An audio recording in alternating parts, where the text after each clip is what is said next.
Hello everyone, welcome to the show. We've got a good one for you today. Always, my name is Vampred and this is the little bit of the internet where I talk about news, science, culture and other things that matter to me. We start today's show with a new idea for mobile phones. See, some time ago a video surfaced on the internet about a new type of mobile phones that will be detachable components. As an objective, it wants to reduce waste and planned obsolescence, and yes, that is a thing, and it will enable you to customize your phone to your particular needs. If you've never heard about it, here's a little bit about it. Simply because electronic devices are not designed to last. This makes electronic waste one of the fastest growing waste streams in the world, and our phone is one of the biggest causes. So this is a new kind of phone. It's made of blocks,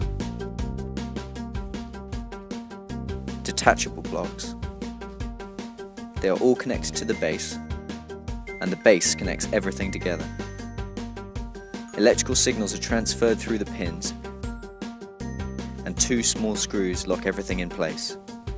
So if, for instance, your phone is getting a little slow, you can just upgrade the block that affects the speed.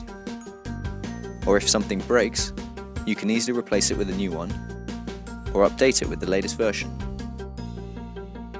Another great thing about this is, you can customize your phone. So let's say this is your phone, and you do everything in the cloud. Why not replace your storage block for a bigger battery block? If you're like this guy and love to take pictures, why not upgrade your camera? Or if you don't care about any of this stuff, you can keep it simple and get a bigger speaker. The idea is called PHONEBLOKS, and Motorola bought the idea with the objective of having third-party developers creating its own components for the phone. So according to Motorola, the device will come with a solid indoor skeleton and there's no limits to what components you can put on it. But now things are getting serious because Google wanted to buy the PHONEBLOKS idea, which Motorola refused to sell it.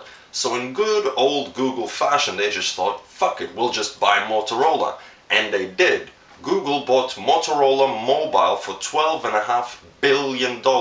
So now you can seriously expect to see new type of phone on the shelves near you in the near future. See a full video for the PHONEBLOKS idea in the description box here on YouTube. We continue now with the ongoing NSA spying scandal. It's been more than 100 days since Edward Snowden started releasing documents from the NSA. Now there's a whole new batch of leaks and documents by the former NSA employee that shows that the North American Security Agency has been actively spying on international leaders such as the presidents of Brazil, Mexico, Pakistan, France, Spain and Germany, including tapping the personal phone of Chancellor Angela Merkel. All of these presidents have complained to the UN, but Chancellor Merkel took it one step further and actually called up President Obama and asked for clarifications. This practice should stop immediately. Personally, I'm still surprised that anyone actually wants to tap Angela here, but hey, each his own. The White House actually released another statement, and this is how it went. The U.S. government was monitoring Chancellor Merkel's cell phone. Can you confirm or deny that?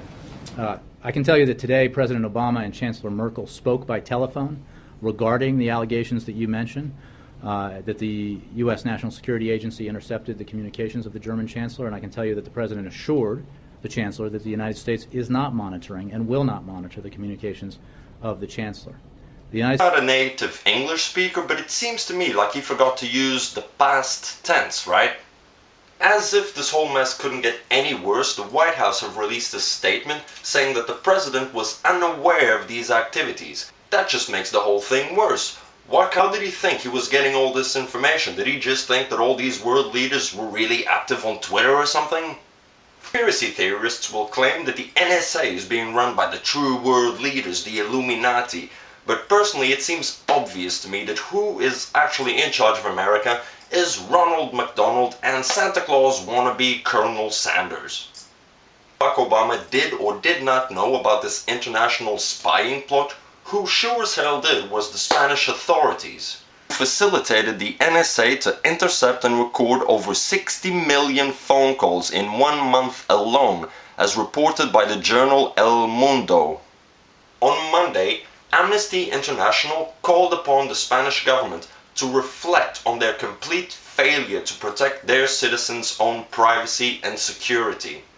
Following all this spying incident, German MP Mr. Hans cannot fucking pronounce his last name went to Moscow and met with Edward Snowden for a few hours on Thursday to verify the authenticity of the documents and may in fact offer political asylum to the whistleblower in Germany.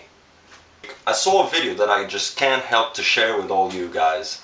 The acclaimed burlesque artist called Michelle Amour is taking twerking to a whole new level by shaking her booty to Beethoven's 5th Symphony, and it is as amazing as it sounds.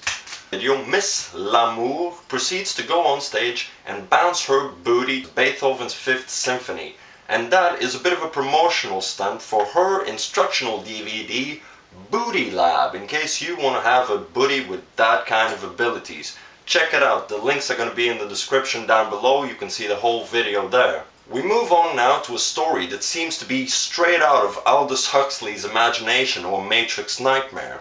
In Tokyo, researchers have developed a technique called extrauterine fetal incubation.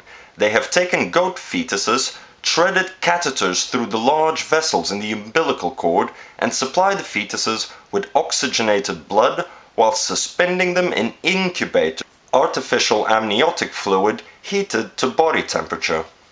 The objective is to save babies born 16 or 17 weeks early, babies weighing less than a pound. The survival rate for these babies is of 10%.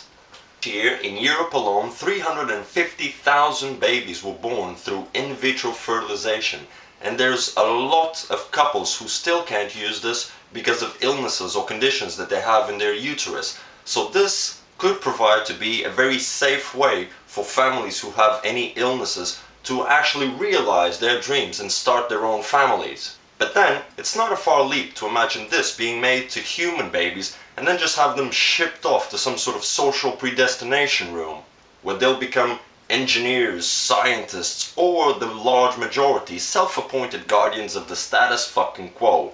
Just enough to handle all the machines and the smart bombs, but way too dumb to sit around the kitchen table and realize how the government's been fucking them up the ass since the moment they were born. On the other hand, it might help hundreds of thousands of loving couples to have a proper family. This brings me to the question of the week, because it's all good to stand here and report the news and do these monologues, and I have a great time at it, but the idea is to start a conversation. I want to know what you think, and this is the subject I'm picking for this week. You think the outcome of this will be?